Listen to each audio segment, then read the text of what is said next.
Hai, Assalamualaikum warahmatullahi taala wabarakatuh. Anda bersama dengan kami lagi, geng Farhabina. Nama saya Cik Bon. Dan saya Cik Yat di malam chill-chill. Macam tak chill lah Cik Yat. Chill lah! Apa pula tak chill? Di malam chill-chill. Apa khabar anda hari ini? Cik Yat sentiasa mendoakan anda supaya berada dalam keadaan sihat walafiat. Mak takut Monday Blues. Mana nak tahu semalam kan orang kata apa final untuk Euro tu, jadi banyaklah yang hari ni kalau kerja pun mata nampak sebaris saja kan. Tapi Cik Yat tak layan bola. Jadi Cik Yat malam tadi pun paling Cik Yat tidur pun lebih kurang nak dekat pukul 12 kot. Macam tu.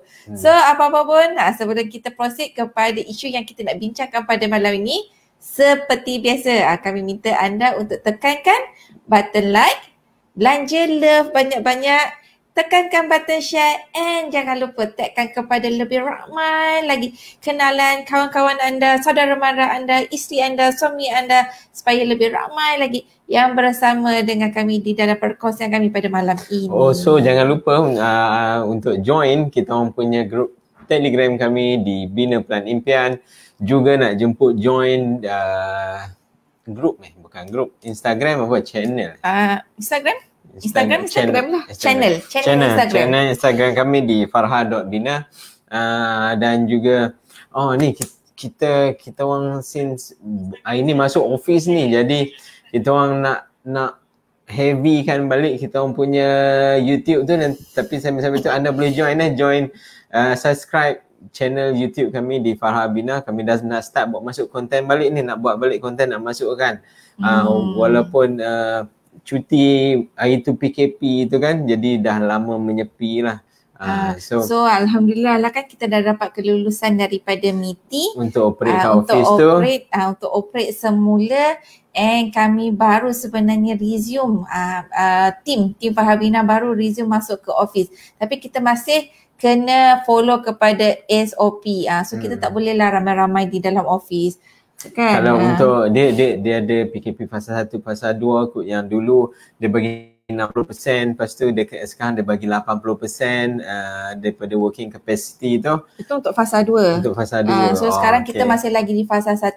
So kami masih lagi berada 60% dekat dalam office tu. So apa-apa pun sebenarnya kita back to kepada apa yang selalunya kami sajikan kepada anda adalah perkongsian berkenaan dengan apa aktiviti yang kami lakukan. Sebab dah lama sangat kita tak buat kan. Tu lah. Kita nak start kumpul konten balik, kita nak bawa masuk balik ni. Lepas tu kita nak bagi, kita happy ni nak beritahu dekat semua, dekat you all semua. Lepas tu and then kita pun nak kita diberitahu nanti ada something special akan berlaku pada hujung bulan ni. Tadi ada posting kan dekat Facebook Farha Bina, dia kata 18 hari bulan 7 ada something nak bagi tahu. 19 hari bulan 7 ada sesuatu yang ingin dikongsikan kepada anda. So kena tunggu 19 hari bulan 7 hari Isnin. So kita akan revealkan apa yang kami nak berikan kepada anda. So tunggu. Raya Haji lah. Raya Haji 20. Kita bagi tahu hari mantai. Betul. Biarlah hari mantai kan. Patut hari mantai kadang-kadang orang boleh dapat daging kan.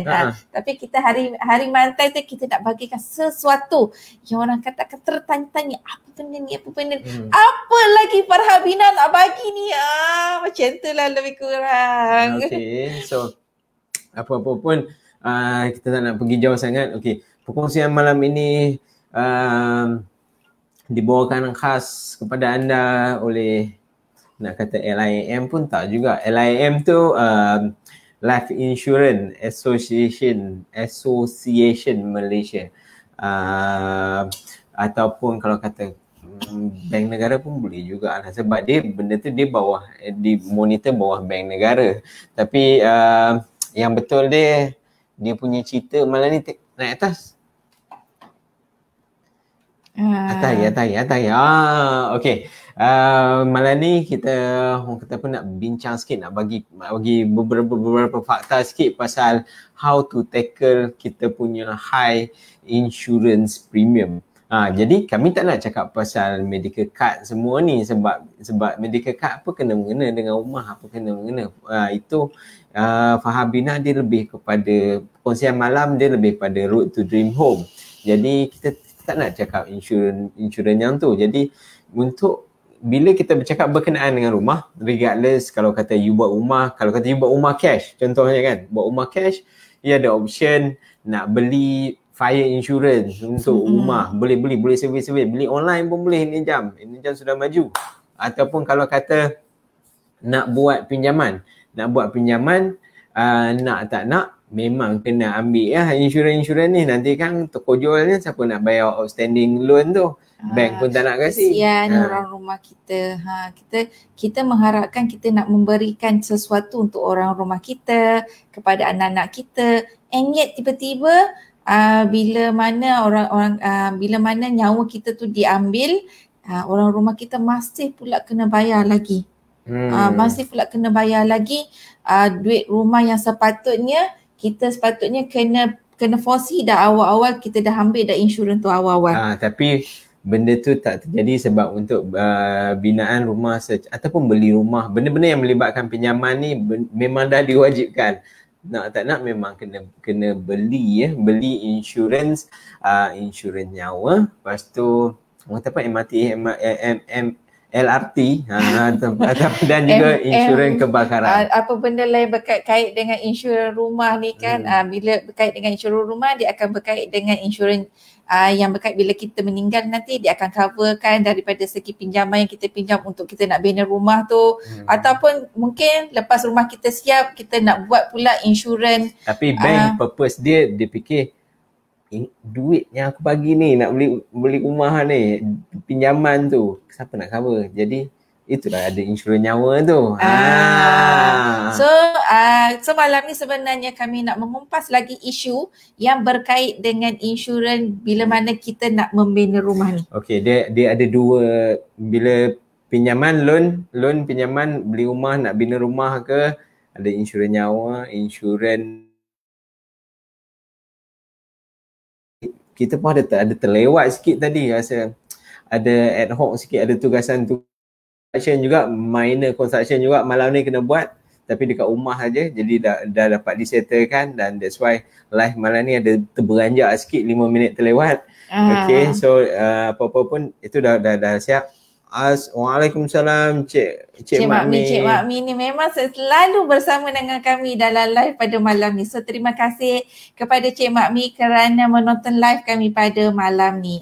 So malam ni sebab berbaki pun dalam 15 minit, jadi kita touch pasal insurans yang LRT tu lah. Kita tak mau touch pasal insurans fire tu.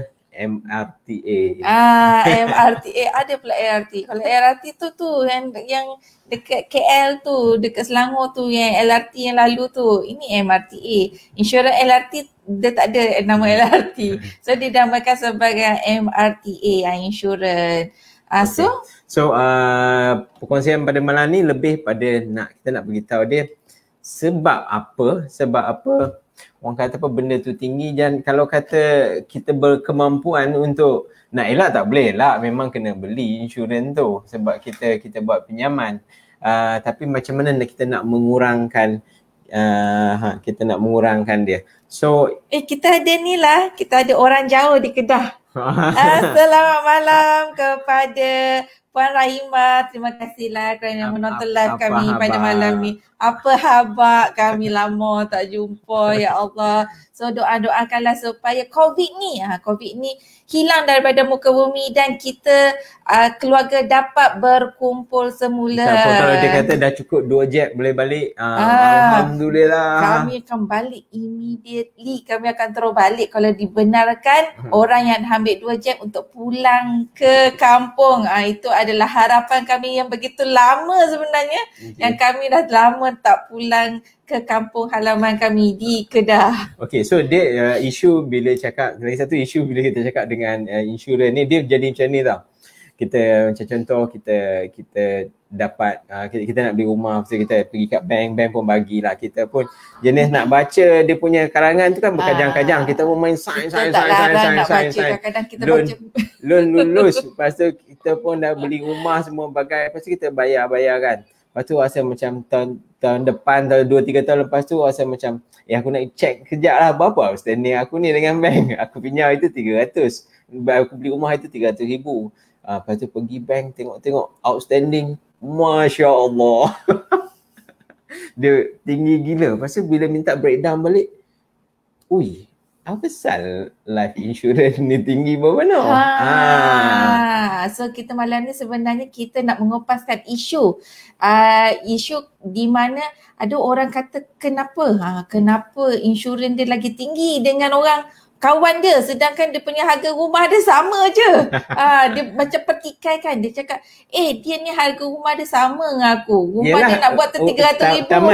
Taman beli rumah taman sama. Ataupun satu taman, rumah yang sama, rumah sebelah-sebelah. Ialah satu kawan kan, satu office kan. Lepas tu dia pula dia punya insurans dia kenapa lagi rendah daripada aku, sedangkan aku punya insurans ni ya Allah 3 kali ganda harganya berbanding dengan insurans dia. So kalau jadi macam tu, apa consequences dia? Maksudnya duit bulanan tu lah. Duit maknanya duit ansuran kita tu bertambah lah. Kita punya komitmen kita makin tinggi. So dekat malam ni sebenarnya kita nak memberitahu kenapa insurans anda tu agak tinggi dengan rakan anda walaupun kos benaannya sama. So kita ada fakta dia. Fakta tadi macam kita cakap tadi lah, nak tak nak kalau kata untuk kita, bila kita secure loan untuk construct rumah ataupun untuk beli rumah, memang nak kena ada insurans. Life insurance ni memang nak kena ambil. Kalau tak ambil memang bank pun tak mau bagi loan tu kat kita. Okay, dan purpose dia adalah nak cover hutang tu kalau kata apa-apa terjadi kepada buyer ataupun peminjam. So kita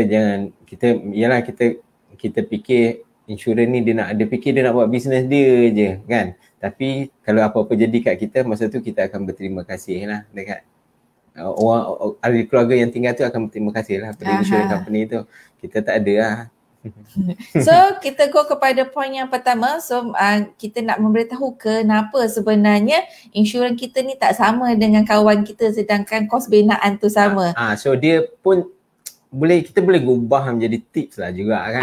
Dia tips macam mana kita nak tahu sebenarnya kita punya kita kenapa ataupun bagaimana sebenarnya untuk kita nak menentukan insurans rumah yang kita beli tu. So kalau boleh prevent, kita boleh reduce, kita reduce. So tip nombor 1, kalau kita berkelayakan dan juga kita mampu, kalau mampu kita pakai cash, tak, kita berkelayakan untuk kita beli rumah ataupun kita buat loan untuk bina rumah pada usia yang muda.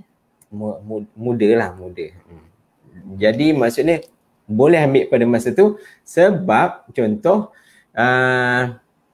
saya dengan Cik Yat sama umur sebaya, tak boleh nak buat contoh. Sama ke? Dia selalu cakap umur kami ni sama. Kami kahwin umur sama. Dia selalu cakap dia kahwin dengan Cik Yat umur dia sama. Umur dia 25 tahun sama dengan Cik Yat. Tapi tak sama sebenarnya. Dia sebenarnya kami dah lama kan nikah. Kami nikah tu 1 hari bulan 5. Jadi birthday dia tak sampai lagi. Kan hari tu baru lagi birthday dia kan yang kita buat kan, yang campaign 39 for you tu. So dia pertikai lah, dia kata umur dia tu masih 25 tahun lagi waktu dia nikah tu, sebab dia punya birthday dia tak sampai lagi. Sedangkan masa tu birthday Cik Yat bulan 4. So birthday Cik Yat tu dah sampai umur 25. So dia cakap, dia keep on cakap sampai sekarang. Sekarang dia kata dia kahwin umur 25 tahun. Benda tu computerized. Kalau kita masukkan dalam komputer, dia akan detect 25 tahun. Ayolah. So, okay, kita go pada poin pertama tadi. Kalau mampu, buat loan pada usia, kalau berkelayakan buat loan tu janganlah tunggu kita berumur sangat. So maksudnya contoh, saya nak beli rumah 300,000, Cik Yat punya abang pun nak beli rumah sebelah saya 300,000 juga. Jadi life insurance dia tak sama dengan life insurance saya yang insurance company akan charge. So maksudnya ada perbezaan dari, walaupun kita dua orang pinjam pada bank yang sama pinjaman, tapi dan juga insurance company yang sama, tapi monthly installment tu akan lain-lain. Betul. Itu adalah disebabkan oleh faktor umur. Makin meningkat usia kita, makin meningkatlah kita punya premium insurance. So itulah maksudnya. Takak boleh bayang ni kan, berapa boleh pergi insurans, berapa boleh pergi premium insurance, life insurance tu. Kita orang experience tengok klien ratus ribu kena bayar. So kita ada klien yang sama, dia punya kos benaannya lebih kurang dalam 300,000, kedua-duanya adalah 300,000, tapi seorang 300 lebih lah. 300 lebih, lebih kurang 300 lebih, kedua-duanya amount dia tu lebih kurang sama. Tapi disebabkan yang seorang ni umur dia baru dalam 31, tak silap Cik Yat. Umur dia 31 dan satu lagi ni umurnya 52 tahun. So yang 31 ni dia punya insurans dia baru dalam 45,000 sahaja. Tapi untuk yang umur 52 ni insurans dia dengan harga kos binaan yang lebih kurang sama dengan yang 31 tu. Tapi insurans yang dia kena bayar adalah sebanyak 152,000. Anda bayangkan 3 kali ganda. So anda bayangkan pinjaman yang sama, tapi sebab insurans, jumlah premium insurans yang berbeza, dia akan efek monthly punya repayment. So kita punya monthly bulanan kita tu dia akan meningkat. Yang seorang ni dia bayar 1,000 lebih, tapi yang satu ni dia bayar hampir nak dekat ke 3,000, 2008, 2009 tak silap Cik Yat. So dia punya perbezaan ni sangat berbeza. Kos binaan yang lebih kurang sama, tapi disebabkan oleh faktor umur yang berbeza, jadi dia punya bayaran bulanan tu pun akan ada perbezaan. So that's why kita orang nak menyeru anda kalau kata berkelayakan tu, tambah-tambah orang kerajaan kan, kalau nak pakai LPPSA tu jangan tunggu sampai umur dah nak dekat 45 ke atas baru kita nak start nak fikir untuk kita nak bina rumah atas tanah sendiri, orang kata rumah impian kita dekat atas lot yang kita dah beli tu. Jangan tunggu sampai umur kita 45 tahun ke atas baru kita nak buat decision. Sebab mostly kalau kata yang kita orang experience lah kalau cikgu umur 30 macam tu, dia orang mostly kelayakan boleh pergi 450-500 ribu. Dah banyak lah tu, nak buat rumah tu memang lebih daripada cukup lah tu. Cik Mak Mi kata, lepas tu betul ke tukang-tukang sembang insurans ni bayaran ikut kualiti barang yang diguna? Tak. Dia bukan. Dia insurans ni dia berdasarkan kepada kos pinjaman kita tu. Bukan, saya rasa Cik Mak Mi refer insurans project. Mungkin insurans project. Kalau insurans project, ya. Kalau insurans project sebab dia cover untuk di waktu projek tu tengah berjalan dan dia cover untuk pekerja yang tu memang dia berdasarkan kepada kos binaan, tapi dia bukan pada kos kualiti barang. Dia adalah kos binaan rumah tu. Daripada situ nanti baru dia tentukan berapa insurans yang patut dibayar. Tapi kalau kata untuk MRTA, dia bukannya sama juga, dia bukannya berdasarkan kepada barang yang kualiti ke tak kualiti ke, ada tak? Dia berdasarkan kepada kos binaan tu. Berapa pinjaman yang dia apply, itulah yang akan dimasukkan ke dalam insurans untuk MRTA. So harap menjawab soalan Cik Mak Mi tadi. So kita continue balik. Lepaslah nombor 1, kita pergi nombor 2 pula. Nombor 2. Okay, nombor 2 kita cakap macam ni lah. Pasal risiko kerja. Jadi macam mana kita nak twist pergi kepada tips tu, nanti kita pergi lepas ni. Okey, tapi sekadar untuk pemahaman risiko kerja dia macam ni. Saya kerja kontraktor. Cik Yat kerja mengajar contoh dekat sekolah. Adakah sama premium insurans saya dengan Cik Yat? Apakah risiko kerja saya compare dengan risiko kerja Cik Yat? Ataupun seorang kerja tentera dan seorang lagi kerja cikgu, yang mana lebih high risk kerja dia? So yang lebih high risk tu probably insurance company akan review dan akan request higher premium. Tapi kalau kata kita nak convert into macam mana tips untuk kita reduce, kita kena tengok nature kerja kita. Contoh, saya kerja tentera tapi saya tak jaga sempadan. Saya kerja kerani. Saya duduk kat pejabat saja. Sama juga kalau kata saya kerja oil and gas. Bidang saya oil and gas. Saya tak ada dekat offshore. Saya tak ada dekat atas rig. Kerja saya dekat HQ, dekat pejabat. So bila anda jadi macam tu, maybe anda declare dekat dalam form tu anda kerja bidang anda, selalu insurans dia akan tanya bidang lah.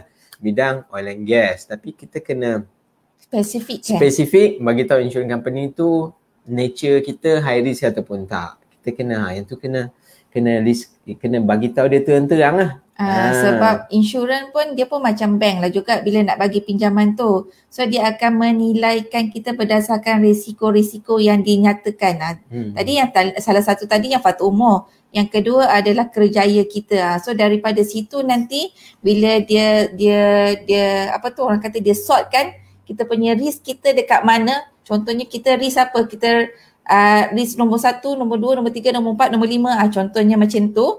So kalau kita berada di risk yang nombor 5 maknanya risk yang tertinggi. So premium kita agak tinggi sebab resiko untuk kita orang kata mendapat kematian.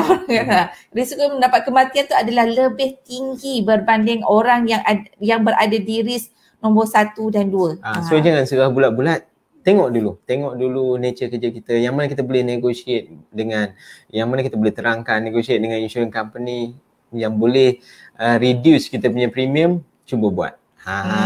Itu tip nombor 2 lah. So ada lagi tips yang nombor 2? Tip nombor 2 tak ada. Terangkan yang tu lah, nature kerja kita nature kerja lah. Sebab nanti Kang insurance company dia tanya you bidang apa?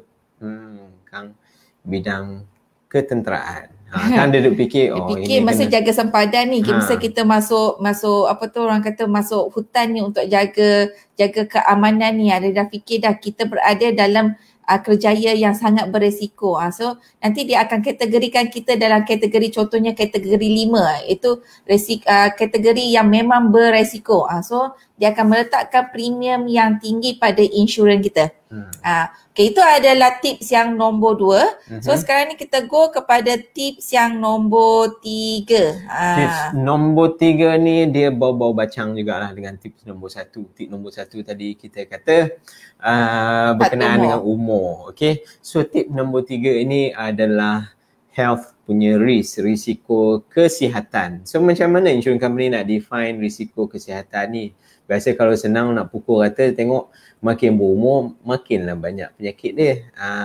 Okay. Tapi insurans sebenarnya biasa insurans dia ada centralized punya data tu kan. Kalau kata kita masuk hospital, dia tahu dia ada akses untuk benda tu, untuk rekod kesihatan tu, dia boleh dapat benda tu. Jadi orang kata apa, kalau kata kita berumur lah kita berumur, lepas tu kita buat loan, pinjaman semua macam tu, bila dah lulus semua, terbaik kita pergi buat full medical check up, kita simpan rekod tu. Kita takut nanti kalau kata waktu nak disburse ke apa-apa jadi, kalau kata nature kematian tu tak relate dengan penyakit-penyakit kronik, dan kita takut insurance company tu mengelak. Jadi kita dah ada rekod medical check up kita. Dan kalau kata kita sebelum ni macam contoh every year pun kita buat medical check up, lepas tu by the time kita nak secure loan tu, kita boleh cuba provide benda tu, tunjuk dekat insurance company lah. Walaupun saya 40-50 tahun tapi tahap kesihatan saya sangat baik.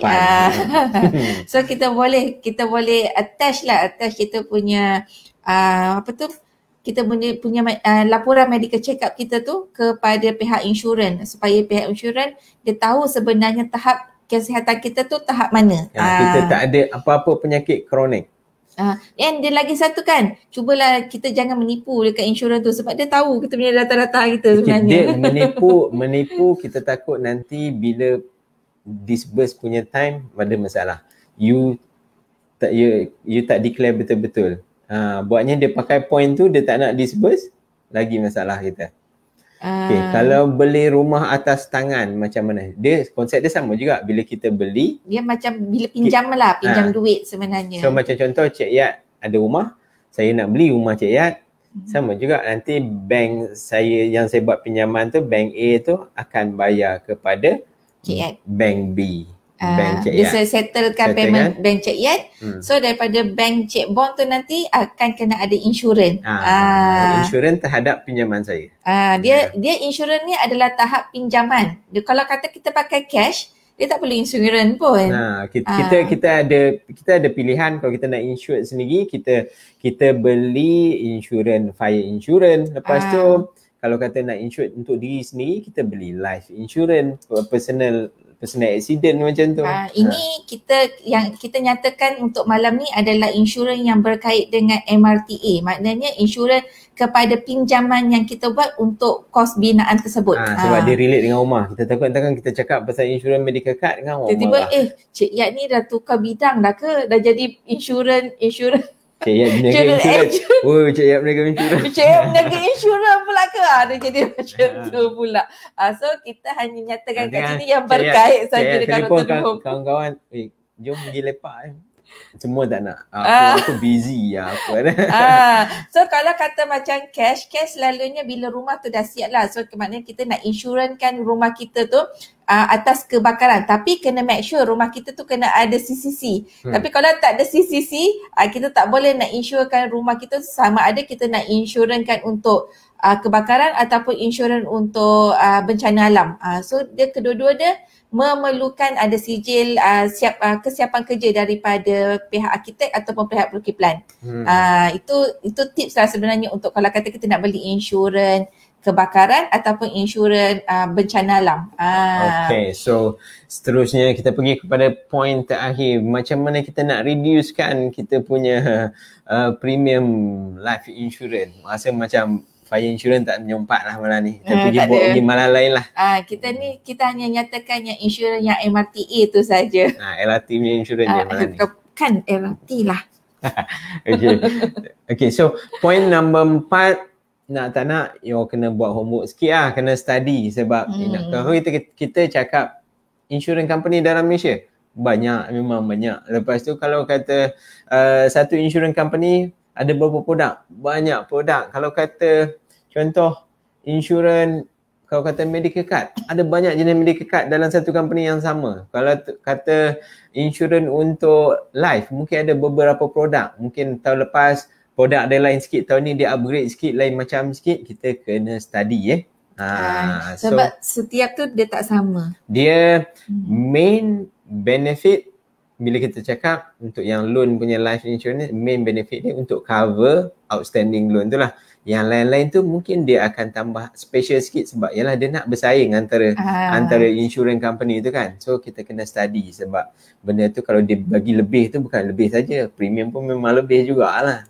Tak ada nak bagi lebih saja je. Okay, so macam contoh kalau kata macam those yang nak apply LPPSA, selalu dia orang bagi payslip dekat kami, dia orang suruh kami calculate monthly berapa. So bila kita orang akan masukkan dekat dalam calculator LPPSA tu, ada berapa 9 kot insurance company. Kami pilih just pilih. Lepas tu bila kita tengok amount monthly dia untuk setiap company insurance yang kami pilih tu akan berbeza-beza. Dan kita orang akan refer kepada insurance specialist kami aka runner untuk submit ke LPPSA tu. Dia terangkan satu-satu. Dia kata contoh you tengok Sun Life mahal compare dengan dos yang 9 ni. Tapi apa bagus Sun Life ni, peminjam meninggal Ya, immediate cover. Immediate cover, wife tu dah tak perlu bayar monthly tu, tak perlu bayar. Dia akan immediate cover sementara menunggu settlement paperwork apa semua siap kan. Okay. So kalau kata insurance company lain, saya tak ingat yang mana, tapi yang lagi murah tu lah. Husband meninggal, peminjam meninggal, pasangan kena cover dalam ingat berapa 3 bulan kot, sementara dia orang nak tunggu dia orang punya selesai kan tu. Selesai daripada segi dia punya dokumen dia punya apa orang kata nak mengesahkan dia punya sijil kematian dia lah sebagainya apa semua, barulah sebenarnya dia punya insurans tu di cover.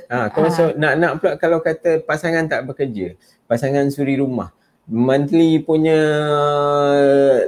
pinjaman rumah tu dah dekat 3,000, nak kena cari 6,000. 3,000. Kalau 3 bulan dah 9,000. Bukan 6,000 dah. So kena ada duit sebenarnya untuk kena bayar dululah. Bermaksudnya ada certain insurance, dia punya polisi dia menyebabkan dia tak terus cover. Dia terus, maknanya dia akan ada tempoh, orang kata tempoh bertenang Betul. Tempoh bertenang sebelum dia disbursekan duit tu untuk di cover kepada pinjaman yang dilakukan oleh yang meninggal tu lah. So tip dia kena study beberapa tu, lepas tu bila study tu kalau kata rajin boleh call agent dia, lepas tu bagi tahu saya sekian-sekian, umur sekian-sekian, saya nak pinjam sekian-sekian, roughly berapa you charge. So lepas tu tanya dia pula benefit dia macam mana. Lepas tu cari yang produk lain pula, pergi call dia tanya. Tapi kalau kata malas, cari satu insurans punya, orang kata apa, office tu lah, yang biasa insurans dia akan pegang few company punya produk, tanya dia sajalah. So nanti dia akan buat comparison. Dia akan bercakap, okay ini mahal tapi polisinya sekian berbanding dengan yang ni walaupun dia murah tapi dia tak cover sekian. So keputusan tu atas kita. Dia tak insurans agent tu dia takkan memaksa kita pun untuk kita nak pilih yang mahal ke ataupun yang murah. Tapi keputusan tu atas kita. Dia hanya nyatakan apa saja yang dinyatakan dekat dalam polisi insurans tu. Tapi dia punya keputusan dia atas tangan kita. Bila kita rasa aku ni rasa macam diri aku ni sangat beresiko, so tak apalah aku ambil yang tinggi sikit supaya nanti bila apa-apa yang berlaku ke atas kita, jadi kita punya waris kita tak akan ada rasa kesusahan daripada segitu. Tapi kalau kita rasa kita mampu sebenarnya untuk hidup lebih panjang, dan kita ambil yang insurans yang lebih rendah berbanding dengan yang premium insurans yang lagi satu lah. So kita dah bagi 4 point macam mana kita nak reducekan premium tu. Lepas tu bila kita reduce monthly surf loan tu. So hopefully you all dapat cara lah. Orang kata dapat idea lah bagaimana untuk nak memilih insurans yang tepat untuk anda, di mana bila anda nak membina rumah impian anda. So Lagi satu, kita pun selalu sarankan kepada klien-klien kita kan, bila mana dia kata dia ada decision untuk buat rumah impian, dia kena mempercepat-cepatkan sebab makin tambah umur, makin tinggi dia punya bayaran insurans dia. Dia 1 tahun dia punya lat tu bukan RM1. Sebab dia kadang-kadang klien ni kadang-kadang dia fikir, dia kata tak apalah, belum lagi untuk nak buat, belum ada apa orang kata, ada bajet lagi untuk nak buat. Tapi dia tak tahu ni sebenarnya bila makin umur makin bertambah, dia punya bayaran ansuran pun akan makin bertambah tinggi. Kita dah lah bayar ansuran tu 35 tahun. 35 tahun dia punya tempoh dia sangat panjang berbanding dengan kalau kita buat decision sekarang, dan ataupun kita buat decision lagi 2 tahun ataupun lagi 3 tahun, bayaran bulanan kita tu dah nampak dah perbezaan dia. So kalau kata kita rasa kita boleh untuk nak buat, kita ada impian untuk membina kita punya rumah impian kita, so kita kena buat decision tu sekarang. Alright. Kita dah berada di penghujung live kita pada malam ini. So terima kasih kepada anda yang setia menonton live kami sehingga ke penghujung live ni. So seperti biasa, kami nak ajak anda untuk join grup Telegram kami di banner Pelan Impian. So linknya ada di bawah. So just klik saja and join grup Telegram kami di banner Pelan Impian. Okey, itu saja daripada Cik Yat untuk malam ni. Dan Cik Puan. Assalamualaikum warahmatullahi wabarakatuh and bye. Bye.